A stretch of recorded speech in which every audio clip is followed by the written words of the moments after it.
All right, how's everybody doing tonight? This is bottle five, and I am very excited about this. Hopefully, you guys enjoy this. I want to try to keep with the same um, timing of this. I want to get to the bottle reveal a little quicker today, but I'm trying to keep the timing just in case you are drinking along with it. So we'll go quickly a little bit here, so I have time at the back end. Nose, I get some vanilla, maple syrup, a lot of spices. This mash bill is a higher rye, and I think that is given a little bit of the pepper spice, and then just a ton of fruit. And you can rattle off, I think, 6 or 7 fruit, and you might be like, okay, that's what I get, that's what I get, that's what I get. But I think it just smells with high fruit, and that's the best way I can say it. And on the palate,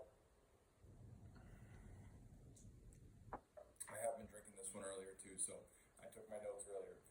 This stuff doesn't come this quick to me, but very, very creamy mouthfeel on this one.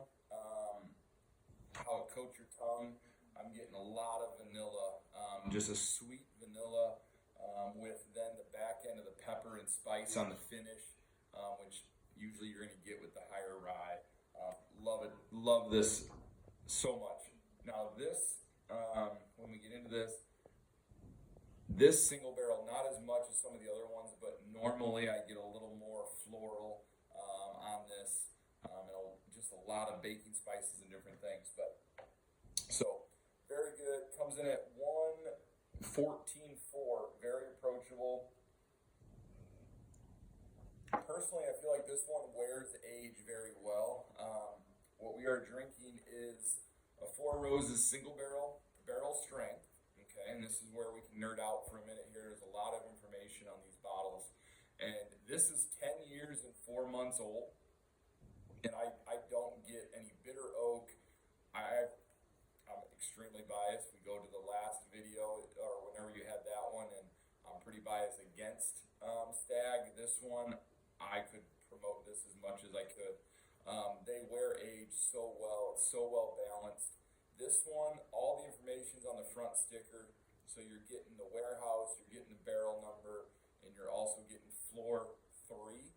They've made kind of a big stink about 6 floors, and the 6 is going to be a higher proof, which is sought after. This is kind of mid-tier. And 114.4 is a very good proof. This is a Jewel Osco pick, OBSV.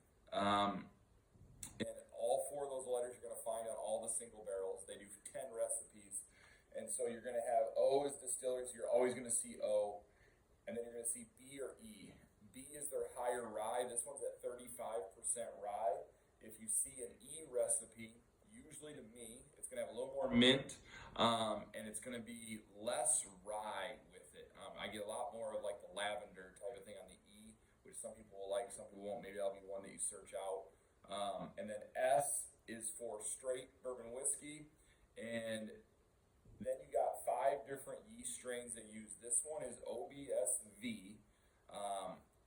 They have a K, Q, O, and F. And so what's unique about this is their barrel strength. You're also going to see, I can't remember the label color at the moment, but you're going to see their normal single barrel that comes in at 100 proof. It's the same recipe, OBSV. And for me, I blinded all 10 at one point. Always OBSV is my winner. And this just happens to be then basically OBSV on steroids. Getting higher proof, being a single barrel pick. So OESO, if the information stays accurate, at one point on the distillery tour, that is their rarest single barrel. So if you see OESO, usually that's one of their lower releases, not meaning it's better, just not as produced. And then obviously OBSV is one of their most. And then their different labels that they do are going to be blends of different ones, 4 different blends, 6 different blends. I think this is amazing. Make sure I didn't miss anything with it. Pear, apricot goes back to some of those fruit. I think the creaminess really stands out. And the maple syrup and vanilla on the nose. I hope you guys really enjoy this one. This was one I held on to for a very long time, being an OBSV. And like I said, for me, one of my favorite picks that we've had. Hope you enjoy it. So, cheers.